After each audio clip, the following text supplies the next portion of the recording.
My name is Emma Reynolds. I am 32 years old and I live in a quiet suburban house in America.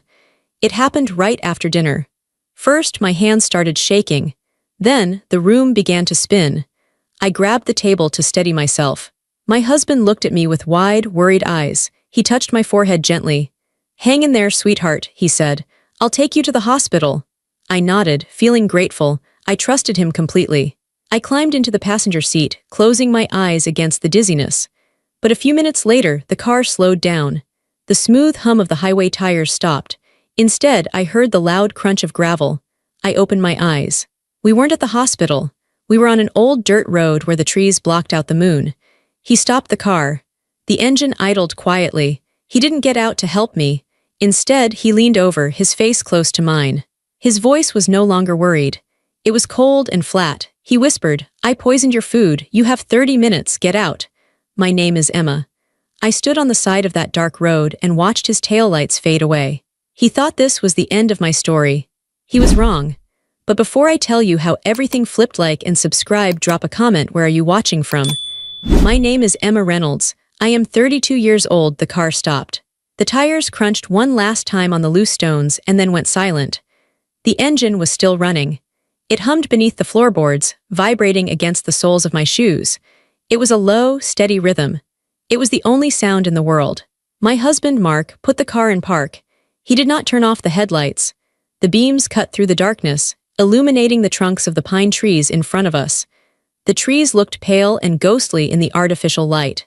Beyond the light, there was only blackness, deep, heavy forest blackness.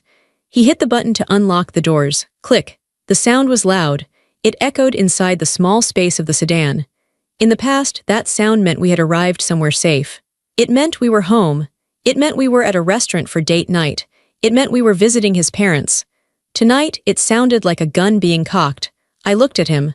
I turned my head slowly because my neck felt stiff. The poison, or the fear of the poison, was making my muscles lock up. I looked at his profile. He was staring straight ahead through the windshield.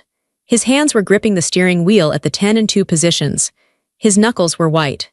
The skin was pulled tight over the bone. He was wearing his blue work shirt, the one I had ironed for him that morning. I remembered standing in the laundry room, pressing the steam button, making sure the collar was crisp. I had done that for him. I had taken care of him. And now he was sitting there waiting for me to die. "Get out," he said. His voice was steady. It wasn't the voice of a monster in a movie. It wasn't a growl. It was his normal voice. It was the same voice he used to order coffee or ask for the check at dinner. That was what made it terrifying. To him, this was just a transaction. He was discarding something he no longer needed. I didn't move immediately. I couldn't. My brain was trying to process the command. Get out. It seemed impossible. We were miles from the main road. We were miles from civilization. "Mark," I whispered, my voice shook. "Please." He didn't look at me. He didn't blink. "You have 29 minutes left," he said. "Do you want to spend them arguing or do you want to try to find help? Get out." He leaned over and opened the passenger door. He pushed it open. The cold air rushed in. It was freezing. It was a damp, raw cold that smelled of wet earth and decaying leaves. It hit my face and stung my eyes. The warmth of the car, the warmth of our life together, was sucked out in a second. I unbuckled my seatbelt. My fingers were clumsy. They felt like they belonged to someone else. The metal tongue of the buckle slid out. I realized this was the last time I would ever be in this car where we had sung along to the radio, this car where we had argued about directions, this car where we had driven home from the hospital after I had a miscarriage, holding hands and crying. Now, he was kicking me out of it. I swung my legs out. I placed my feet on the ground. The gravel was uneven. I was wearing flat shoes, sensible shoes, but the rocks poked through the thin soles. I put my weight on my legs. They trembled. I had to grab the door frame to pull myself up. I stood up. The wind whipped my hair across my face. I pushed it back. I looked at him one last time. I wanted him to look at me. I wanted him to see what he was doing. I wanted him to see the woman he had promised to love and cherish. "Mark," I said again. He turned his head. He looked at me. His eyes were dead. There was no anger. There was no sadness. There was just nothing. He looked at me like I was a stranger, like I was a hitchhiker he had picked up and was now tired of. "Goodbye, Emma," he said. He reached out and pulled the door shut. Slam. The noise was final. It severed everything. He didn't wait. He didn't hesitate. As soon as the latch clicked, he shifted the car into drive. The brake lights flared bright red, illuminating the dust swirling around my legs. He pressed the gas. The car lurched forward. The tires spun for a second on the loose gravel, kicking up small stones that hit my shins. Then the tires found traction. I watched him drive away. I stood there, frozen. I watched the red taillights get smaller and smaller. They bobbed up and down as the car navigated the potholes. They looked like two red eyes moving away from me. I waited for him to stop. Part of me, the part that still loved him, the part that was stupid and hopeful, thought he would stop. I thought he would see me in the rearview mirror standing alone in the dark, and he would slam on the brakes. He would reverse. He would jump out and say he was sorry. He would say it was a sick joke. He would say he had lost his mind for a moment. But he didn't stop. The red lights turned a corner around a bend in the trees. The darkness swallowed them. Then, the sound of the engine faded. It got quieter and quieter. It became a hum, then a whisper, and then silence. He was gone. I was alone. I looked down at myself. I was standing on a dirt road in the middle of a forest. I had no phone. I had no purse. He had made me leave them in the car. I had nothing but the clothes on my back and the poison in my stomach. The shock began to wear off, and the reality set in. He had abandoned me. He hadn't just left me, he had discarded me. He had driven me out here like you drive an old dog out to the country to leave it behind. My knees gave out. I sank down onto the cold, hard ground. The rocks dug into my skin, but I didn't care. I felt heavy. My body felt like it weighed 1,000 pounds. I wasn't crying yet. I was too stunned to cry. I was just breathing, in and out, sharp, shallow breaths. I stared at the spot where his car had been. The tire tracks were still fresh in the dirt. Proof that he had been here, proof that this had happened. The darkness felt like a physical weight. It pressed against my shoulders, it pressed against my chest. I was 32 years old, I was a wife. I was a daughter, I was a friend.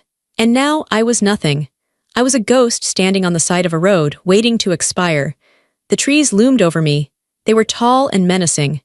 The wind rustled their branches, and it sounded like they were whispering to each other.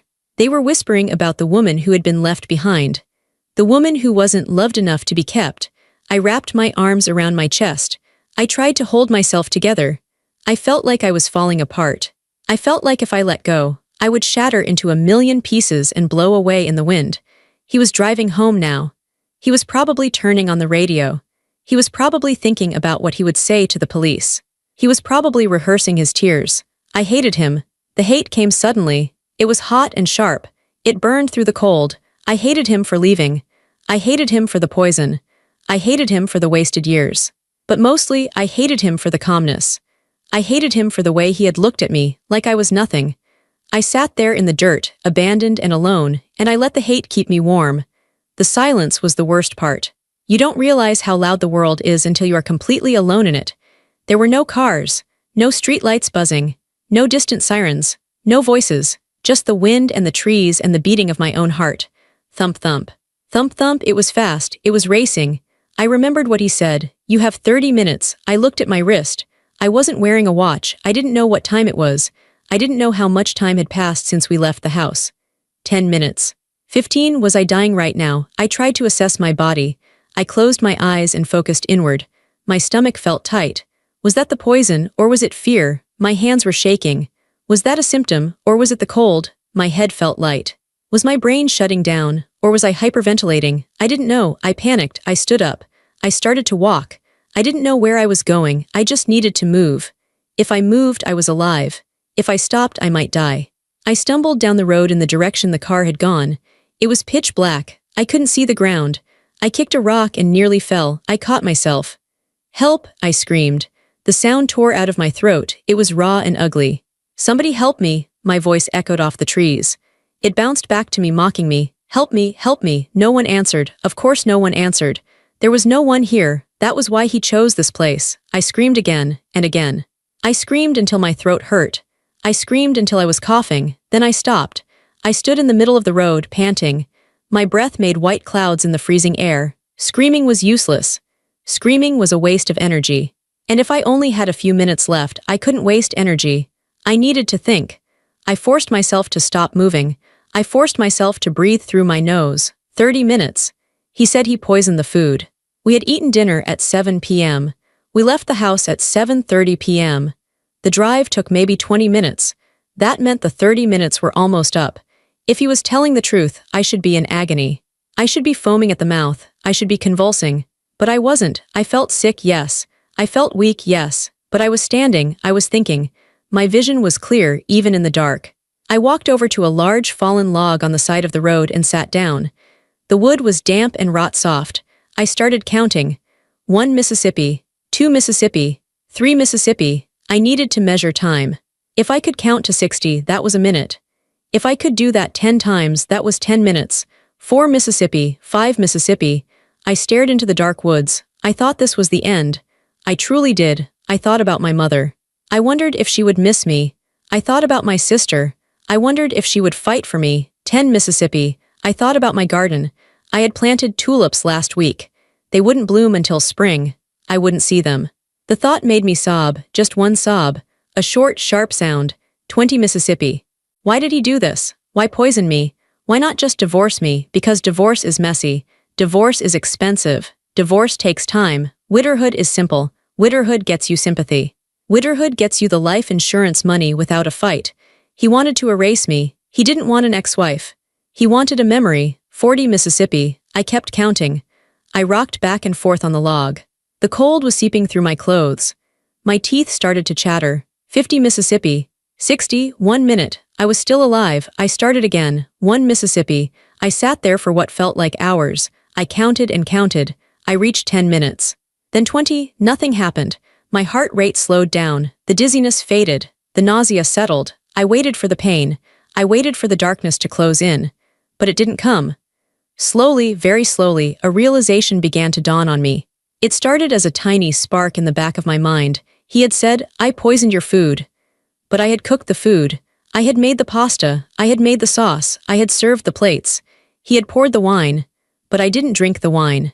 I had a headache earlier that day, so I drank water. He knew I drank water. He had watched me eat. If he had poisoned the food, he would have had to do it while I was cooking. But I was in the kitchen the whole time. Unless there was no poison, I stopped counting. I sat perfectly still. The wind blew through the trees. Whoosh. What if there was no poison? What if the poison was a lie? I thought about his face in the car. He was calm. He was smug. If he wanted to kill me, why tell me? Why give me a warning? Why drop me off on a road? Why not just let me die in my sleep at home? It would be easier to explain. She died in her sleep. Dropping me off in the woods was risky, unless he didn't care if I died, or unless he wanted me to believe I was dying. He wanted me to panic. He wanted me to run through the woods, terrified, screaming until I got lost. He wanted me to die of exposure, or he wanted me to fall and break my neck, or he simply wanted to torture me. He wanted the last 30 minutes of my life to be pure hell. But as the minutes ticked by, 30 minutes, 40 minutes, an hour, the truth became clearer. I wasn't dying. I stood up. My legs were stiff, but they were strong. I took a deep breath. The air was crisp. It filled my lungs. I wasn't dying. He had lied. He had used my fear as a weapon. He had used my trust to break me. He thought I would collapse. He thought I would curl up in a ball and give up. He thought this was the ending. He thought the screen would fade to black and the credits would roll. But I was still here. I looked down at my hands. They had stopped shaking. I made a fist. I squeezed tight. I felt the strength in my fingers. I wasn't a ghost. I was a woman, and I was alive.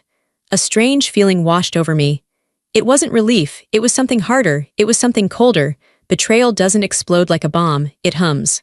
It's a low frequency that vibrates in your bones. It changes the structure of who you are. I looked down the dark road. I didn't know where it led, but I knew I had to walk it. I wasn't going to die here. I wasn't going to give him that satisfaction. He had driven away thinking he was free. He thought he had left a corpse behind. He was wrong. He had left a witness. I started to walk. I didn't run. I didn't scream. I just walked. One foot in front of the other. Crunch, crunch, crunch. The sound of my footsteps was the only sound in the night. It was the sound of survival. I was walking out of the woods. I was walking back to the world. And when I got there, I was going to burn his world to the ground. This wasn't the end. This was the beginning of the hunt. Sitting on that cold, damp log on the side of the dirt road, I stopped shivering for a moment. My mind traveled away from the darkness. It traveled back in time. It went back 12 years to a bright, sunny afternoon in October. I need to tell you about the beginning. You have to understand the beginning to understand why the end shattered me.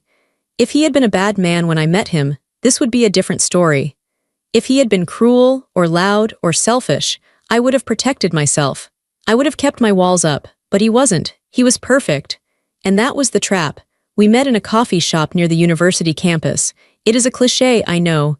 It sounds like a movie, but clichés happen for a reason. I was sitting by the window. I was 20 years old. I was stressed out about a final exam in history. I had books spread all over the small round table. My hair was a mess. I was tired. I reached for a sugar packet to put in my black coffee and my hand slipped. The packet tore open. Sugar exploded everywhere. It went all over my notes. It went into my lap. It spilled onto the floor. I froze. I felt tears prick the corners of my eyes. It was a small thing, but I was so on edge that it felt like a disaster. I started frantically brushing the sugar off my textbook, making it worse. "Hey," a voice said. "Don't worry. I've got it." I looked up. He was standing there with a handful of napkins. He was wearing a gray sweater that looked soft. He had brown hair that was slightly messy and kind, warm brown eyes. He didn't look annoyed. He didn't look like he was laughing at me. He looked concerned. He knelt down and started wiping the sugar off the floor. Then he carefully wiped the table, lifting my books one by one. "I'm so clumsy," I said. My face was burning hot. "No, you're not," he said. He smiled. His eyes crinkled at the corners. "You're just studying hard. I can see the smoke coming out of your ears." I laughed. It was the first time I had laughed in a week. "I'm Mark," he said. "I'm Emma," I said. He insisted on buying me a fresh coffee. We sat and talked for 2 hours. I forgot about my exam. I forgot about the sugar. He was gentle. That is the word I keep coming back to, gentle. I grew up in a house that wasn't gentle. My family was loud. My parents argued. My siblings were competitive. I was used to people talking over me. I was used to being ignored unless I was shouting. Mark was different. He was quiet. He listened. When I spoke, he looked right at me. He didn't check his watch. He didn't look around the room to see if someone more interesting was walking in. He treated my words like they were important. He was careful with everything. He held his coffee cup with 2 hands. He moved his chair without scraping the floor. He seemed afraid of breaking things. I loved that softness. I fell into it. It felt like sinking into a warm bath after being cold for a long time. We started dating. He was the perfect boyfriend. He opened doors for me. He walked on the outside of the sidewalk, close to the traffic to protect me. When I was sick with the flu, he came over and made me soup from scratch. He sat by my bed and read to me until I fell asleep. "I'll always take care of you, Emma," he told me one night. We were lying on the grass in the park, looking at the stars. "You don't have to be strong all the time. I've got you." I believed him. I wanted to believe him. We built a life on that promise. We got married 2 years later in a small ceremony. It was quiet and beautiful. I remember looking at him at the altar. He was crying. He wiped his eyes and squeezed my hands. I thought those were tears of joy. I thought he was overwhelmed by how much he loved me. Now, sitting in the dark woods, I wonder what those tears really were. Were they guilt? Or was he just a very good actor? We bought a house. It was a fixer-upper. We spent our weekends painting walls and sanding floors. We built bookshelves together. We argued about what color to paint the kitchen. I wanted yellow, he wanted blue. We compromised on a soft green. We developed habits. We had rituals. Friday night was pizza night. We would order from the same place, get a pepperoni pizza, and watch a movie. Sunday morning was for coffee and silence. We would sit in the living room, reading, not speaking, just enjoying each other's presence. Those silences felt earned. They felt safe. You can only be silent with someone you trust completely. We had inside jokes. One look across a crowded room, and we would both start laughing because we knew what the other person was thinking. We were a team. We were Mark and Emma. It was a single unit. I trusted him with everything. I trusted him with my money. We combined our bank accounts immediately. "What's mine is yours," he said. I trusted him with my body. I trusted him with my secrets. I told him about my fears of abandonment. I told him how my father used to leave for days without calling. I told him how much that scared me. He held me tight. "I'm not him," he whispered into my hair. "I'm never going anywhere." That is what made the betrayal deadly. If he had hit me, I would have known he was dangerous. If he had yelled at me, I would have been on guard. But he never did. He killed me with kindness. He lulled me to sleep with his gentleness so that I wouldn't see the knife in his hand. The betrayal wasn't just that he left me on a road. It wasn't just that he tried to kill me. The betrayal was the 12 years. He had stayed. He had come home every single night. He had kissed me. He had made love to me. He had eaten the meals I cooked. He had celebrated my birthdays. But at some point, he had stopped being my husband and started being my enemy. When did it happen? Did he wake up one day and decide he hated me? Or was it always there? Was the gentleness a lie from the very first day in the coffee shop? I thought about the house we built, the garden I planted, the life we made. It was all a lie. He hadn't just left me. He had stolen my past. He had taken my memories and poisoned them. Every happy memory I had was now tainted. Every time he smiled, was he secretly laughing at me? Every time he said, "I love you," was he thinking about how to get rid of me? The pain of that thought was worse than the cold. It was a physical ache in my chest. It felt like my heart was breaking into shards of glass. I realized something terrifying as I sat there. He didn't hate me. Hate is a strong emotion.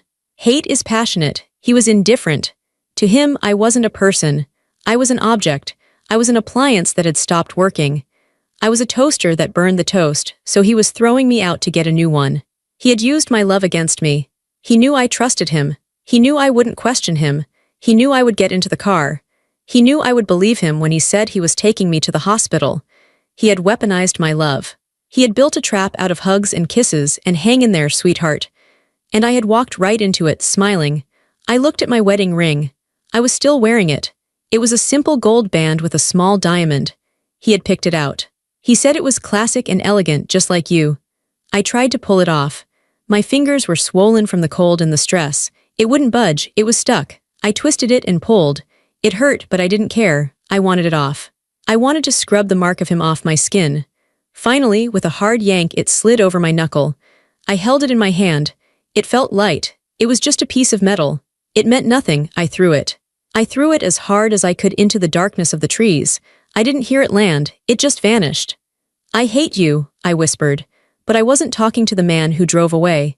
I was talking to the man in the coffee shop. I was talking to the memory of the man I loved. He was dead. He never existed.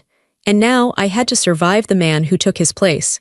The end didn't happen all at once. It wasn't an explosion. It was an erosion. Sitting in the dark, with my adrenaline fading and my mind sharpening, I started to see the signs I had missed. I started to see the pattern. If you look at a building that collapses, you can always find the cracks in the foundation afterward. They were there for years. People just walked past them. They painted over them. They ignored them. I had painted over the cracks in my marriage for a long time. The changes started about a year ago. They were so subtle that I convinced myself I was imagining them. It started with the phone. Mark used to be careless with his phone. He would leave it on the kitchen counter, on the coffee table, in the bathroom. He never had a passcode on it. "I have nothing to hide," he used to say. Then one day that changed. I walked into the living room. He was sitting on the sofa typing something.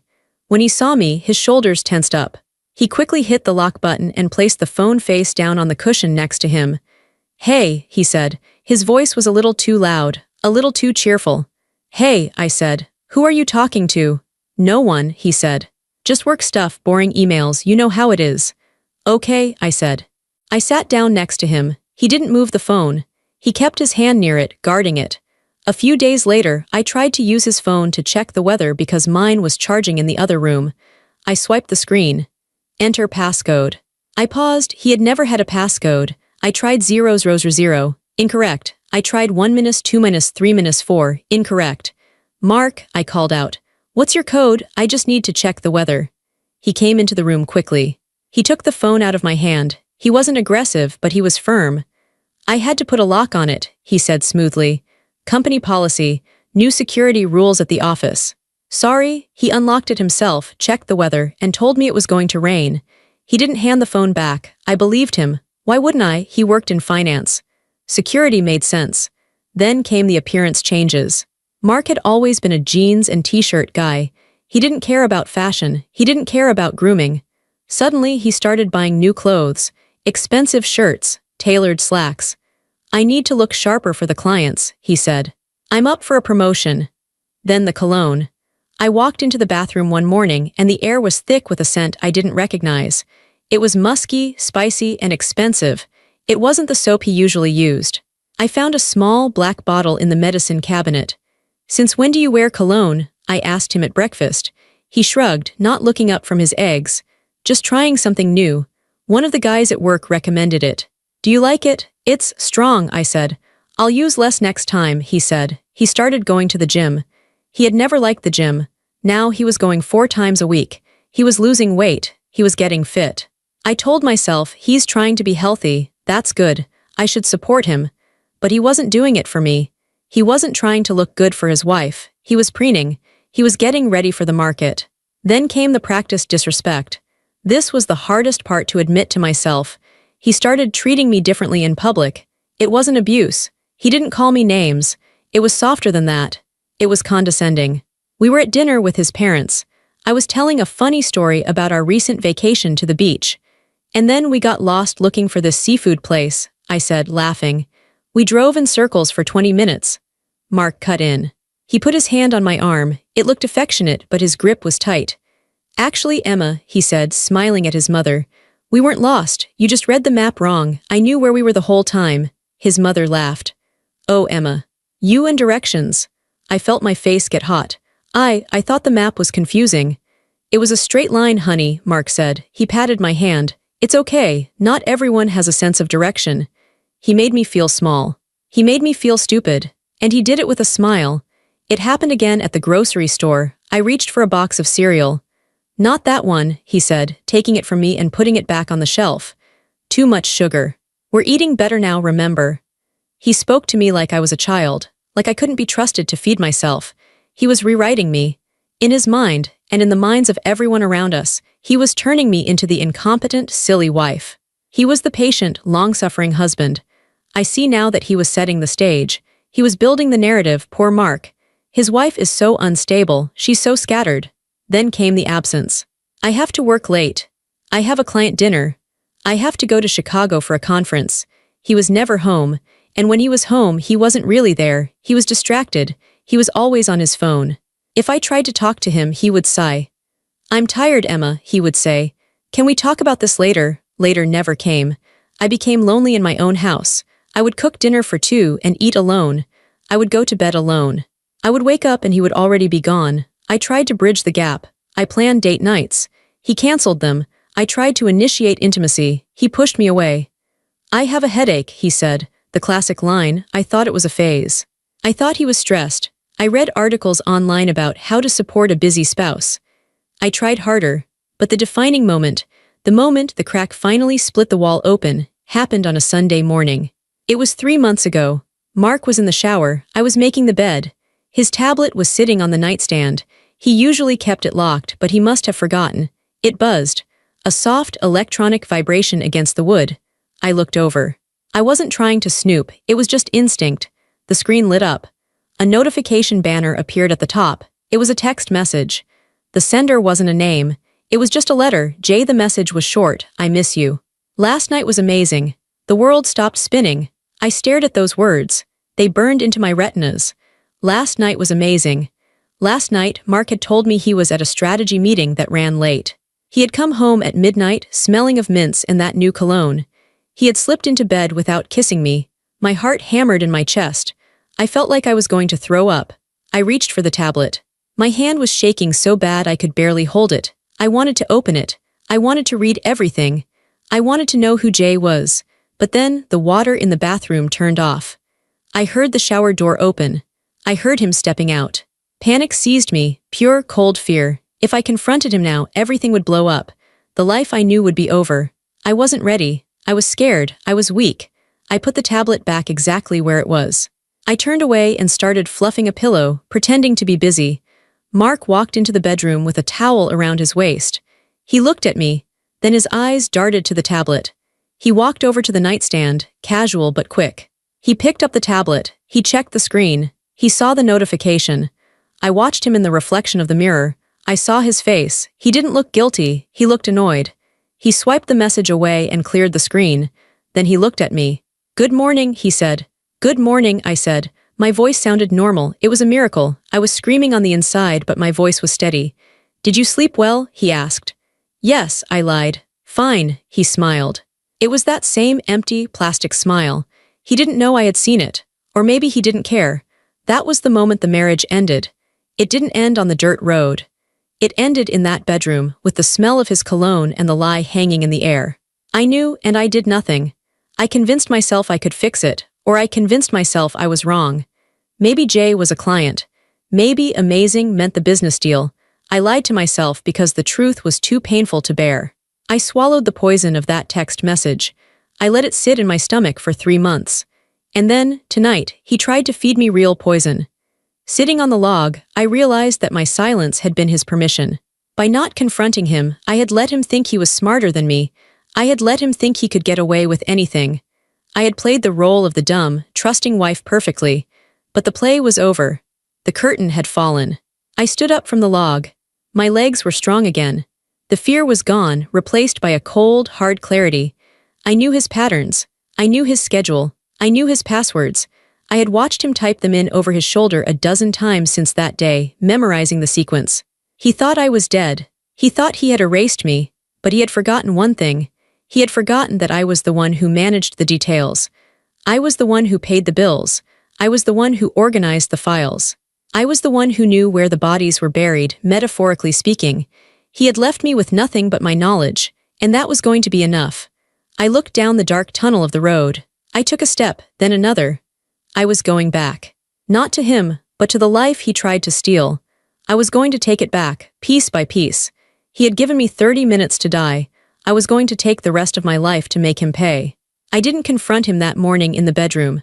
I didn't scream about the text message from Jay. I didn't throw the tablet at the wall. Instead, I swallowed the scream. I let it sit in my stomach like a cold stone. That Sunday changed me. Before that day I was a wife, I was a partner, I was a woman in love. After that day I became something else. I became a witness. I stopped looking at Mark as my husband. I started looking at him as a subject of study. I became an observer of my own life. It was a strange, numb feeling. It felt like I was floating on the ceiling, looking down at a woman named Emma who was pretending everything was fine. I decided I needed proof. A feeling wasn't enough. A glimpse of a text message wasn't enough. I needed to know the whole picture. I needed to know exactly what I was up against. The opportunity came 3 nights later. Mark came home late again. He said he had a team dinner. He smelled of steak and red wine. He was in a good mood. He kissed me on the forehead, took a shower, and fell asleep almost immediately. I lay in the dark next to him. I listened to his breathing. It was slow and rhythmic. It was the sound of a man with a clear conscience or no conscience at all. I waited until 2 a.m. I sat up slowly. The mattress creaked. I froze. He didn't move. I slipped out of bed.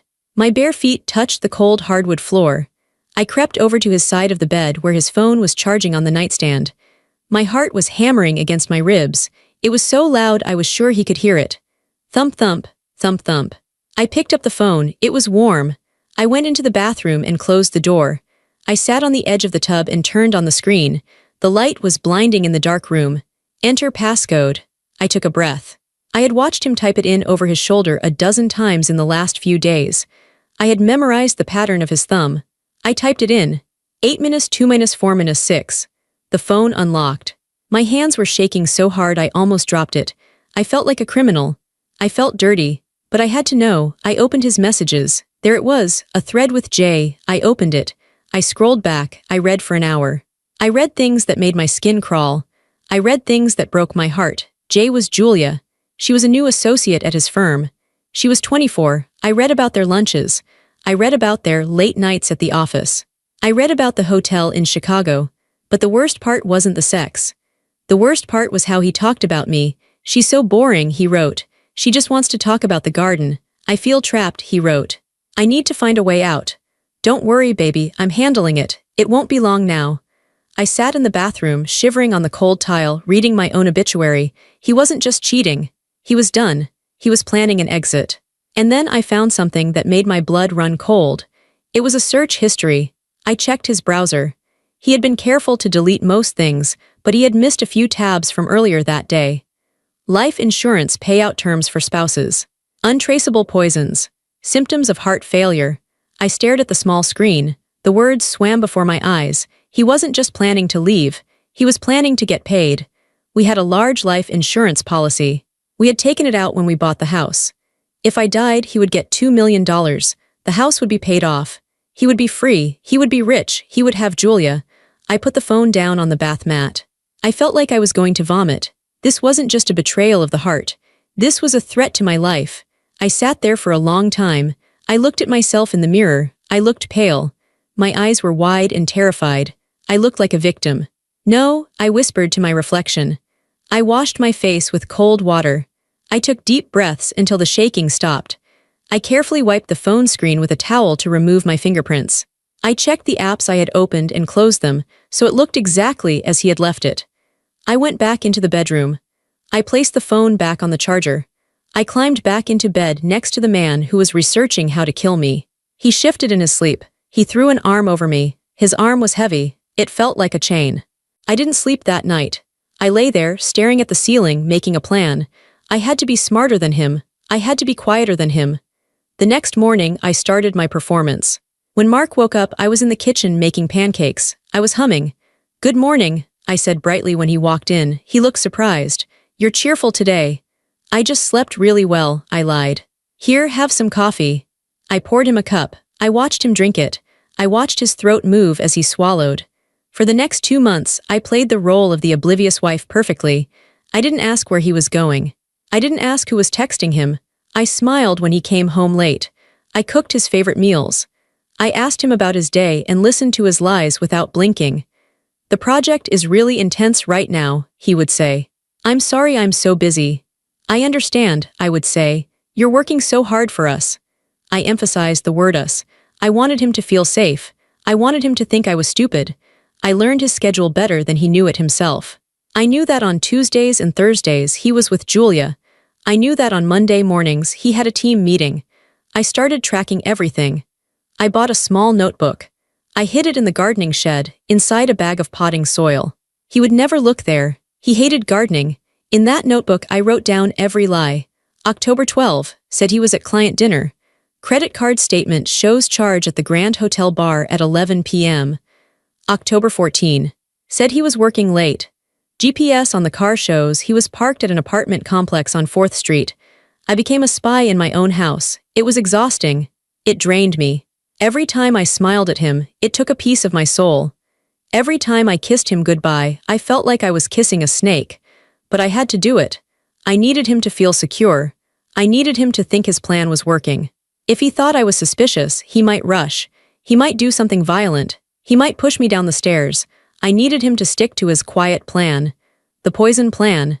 Because poison takes preparation. And preparation gave me time. One evening we were sitting at dinner.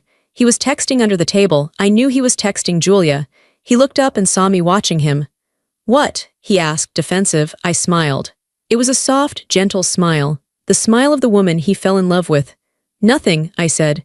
"I was just thinking about how lucky we are to have this house, to have each other." He relaxed. He actually smiled back. "Yeah," he said. "We are lucky." In that moment, I saw the relief in his eyes.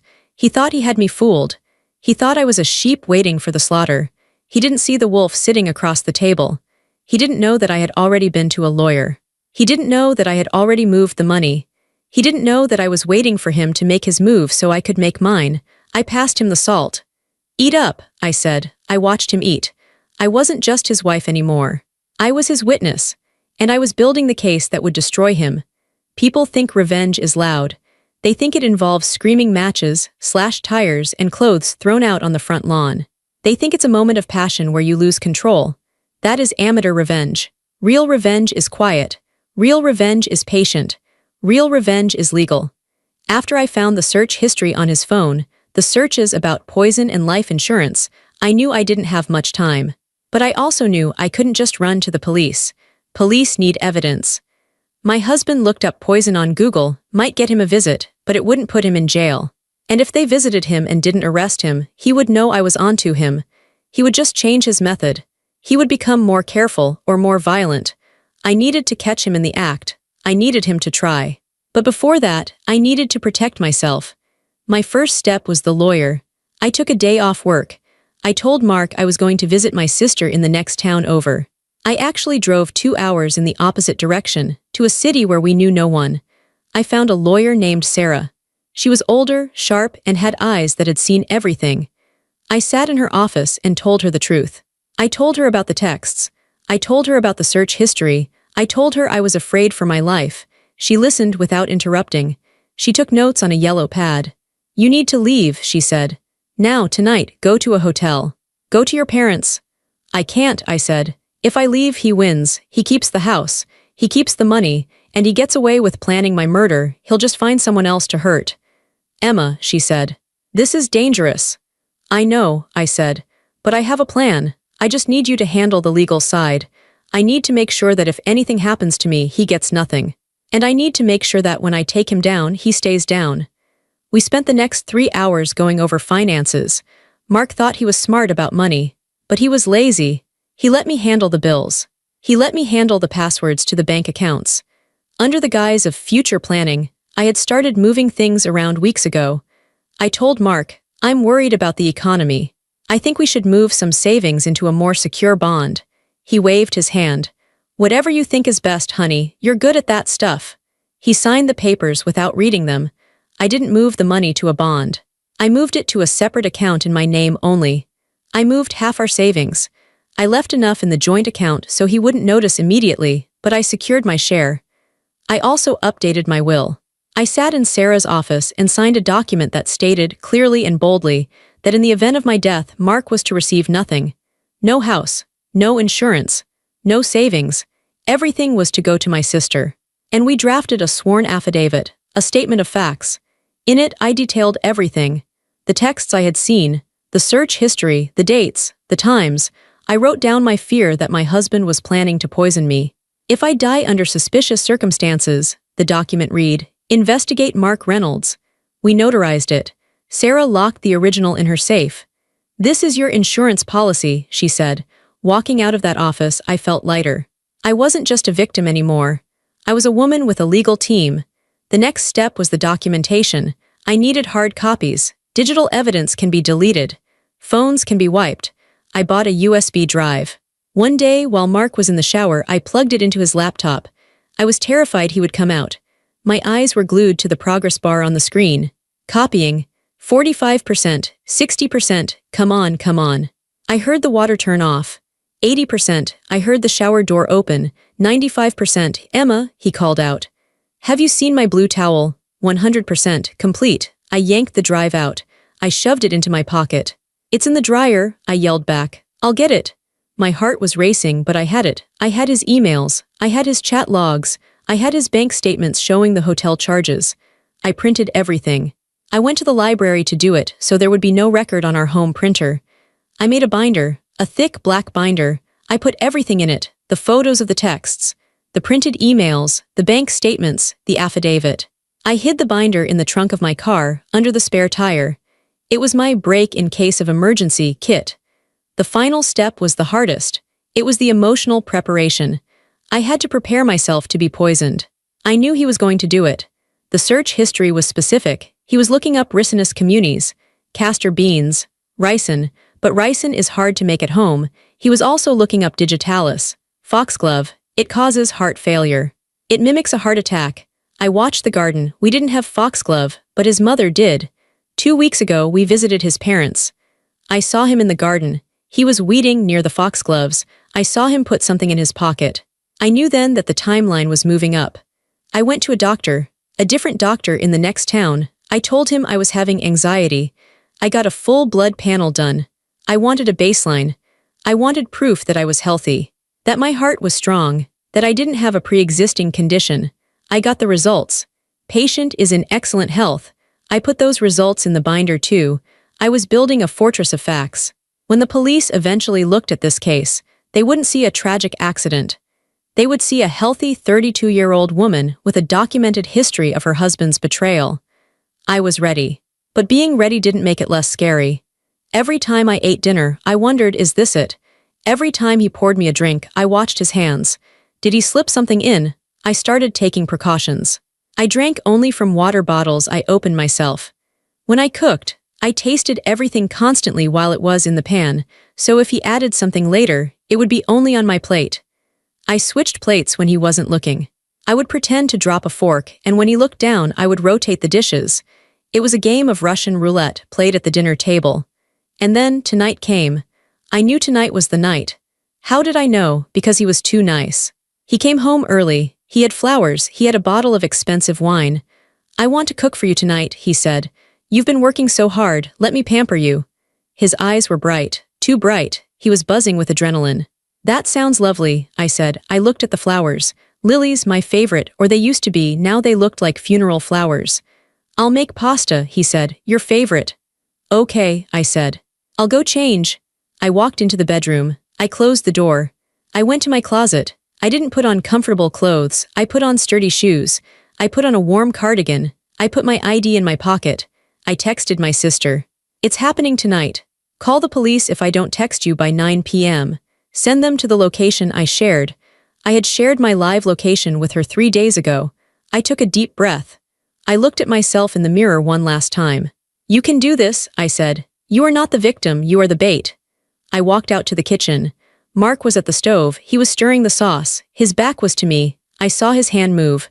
I saw him drop something into the pan, a powder. He stirred it in quickly. He turned around and saw me. He smiled. Almost ready, he said. It smells delicious. It sure does, I said. I sat down at the table. My hands were in my lap, clenched into fists. The preparation was over. The trap was set.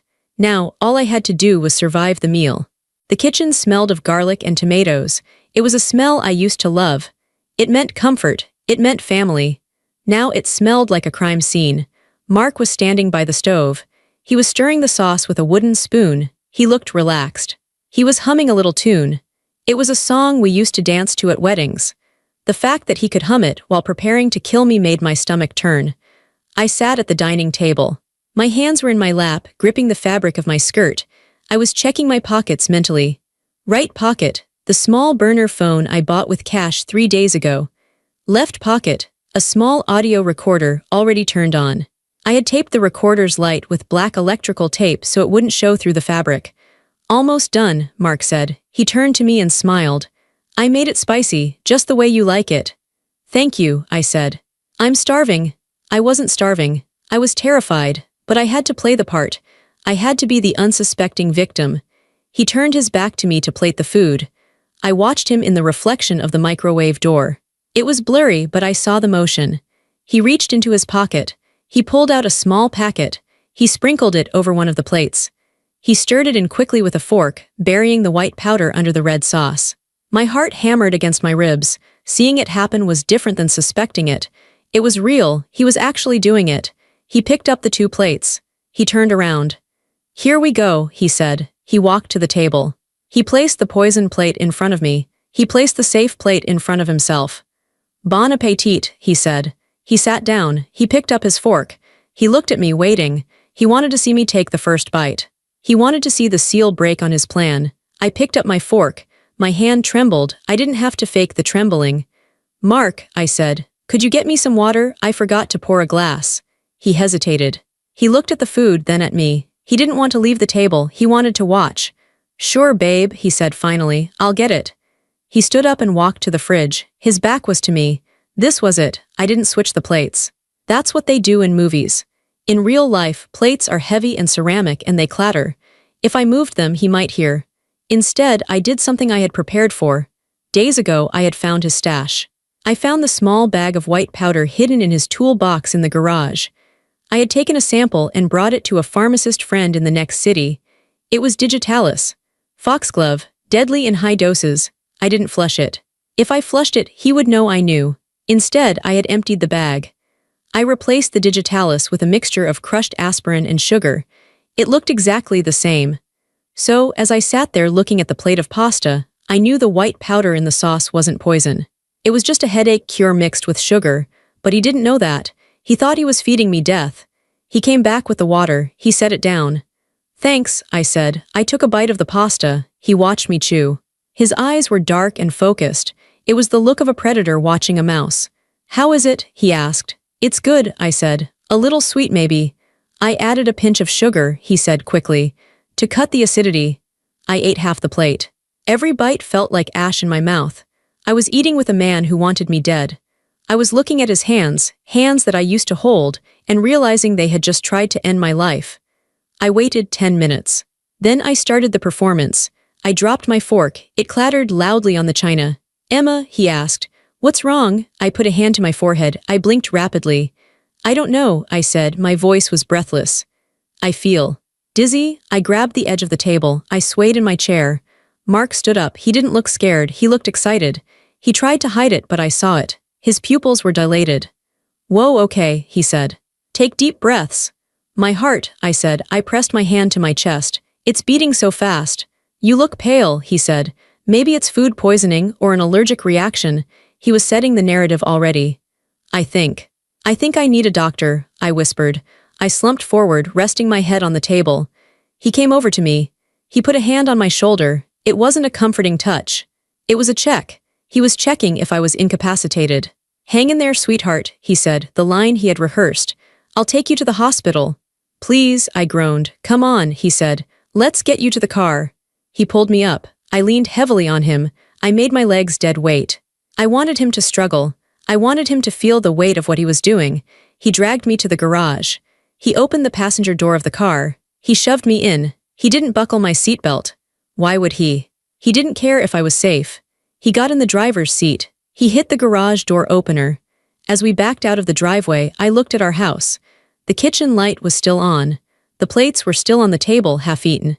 He thought he was driving me to my death, but he was driving me to his execution. I closed my eyes and let my head loll against the window. I listened to the hum of the engine. "Hurry," I whispered. "I am," he said. His voice was calm. "Just rest, Emma. Close your eyes. It will be over soon." He had no idea how right he was. The drive to the woods was the longest 20 minutes of my life. I kept my eyes closed, pretending to be fading in and out of consciousness. I felt the car turn off the highway. I felt the smooth asphalt turn into rough gravel. The car bounced and swayed. When he stopped the car and told me to get out, when he told me I had 30 minutes to live, I played my part. I stumbled out. I looked terrified. I watched him drive away. But as soon as his taillights disappeared around the bend, I stopped acting. I stood up straight. The dizziness vanished. The weakness was gone. I reached into my pocket and pulled out the burner phone. It was 7:58 p.m. I dialed 911. "Emergency," the operator said. "My name is Emma Reynolds," I said. My voice was clear and steady. "I am on the old logging road off Route 9, about 2 miles past the bridge. My husband just abandoned me here. He told me he poisoned me." "Ma'am, are you safe?" "I am safe for now," I said. "But he is coming back. He thinks I'm going to die here. I need police and an ambulance immediately. I have evidence." "We are dispatching units now. Stay on the line." "I can't," I said. "I need to hide. Just get here." I hung up. Then I texted my sister. "He did it. Police are coming. Meet me at the station." Then I waited. I didn't have to wait long.